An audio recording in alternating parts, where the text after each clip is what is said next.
Vous avez été plusieurs personnes à me demander comment je faisais pour ne pas glisser dans les mules, donc voici 4 conseils pour porter ces chaussures. La chose la plus importante à savoir quand on souhaite commencer à porter des mules, c'est qu'il faut vraiment prendre toujours sa taille en dessous. Je sais que vous allez avoir peur d'avoir mal aux pieds et que la chaussure va être trop petite, mais dans la réalité, pas du tout. La chaussure sera juste assez petite vers l'avant pour empêcher votre pied de glisser, mais sans vous faire mal. Et à l'arrière, ce sera parfait car ça évitera que votre semelle dépasse, chose qui arrive toujours quand on prend sa taille parce que le pied est un peu trop à l'aise dans sa propre taille. Alors si vous prenez la taille plus petite, ce sera littéralement parfait, je vous promets, prenez votre taille en dessous. Si malgré ce conseil, votre pied glisse encore, il y a une autre alternative que vous pouvez ajouter au premier conseil, c'est de prendre ce genre de patch en silicone. Donc là c'est écrit en espagnol parce que je l'ai acheté dans ce pays, mais vous pouvez en trouver partout.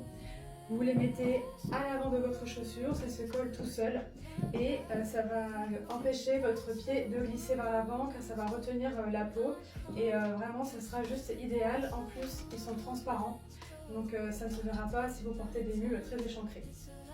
Troisième conseil qui peut paraître bête mais qui va ruiner tous vos efforts si vous ne suivez pas, c'est de ne pas mettre de crème hydratante sur vos pieds avant de porter vos mules.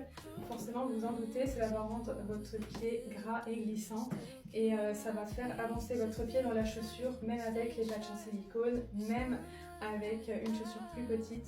Donc si vous devez les hydrater, pensez-le la veille au soir, ou alors s'ils sont un petit peu abîmés, passez un petit coup de papier de verre à grain très fin sous vos pieds juste avant de partir, ça va les lisser un petit peu et les rendre un peu plus beaux, mais pas de crème hydratante.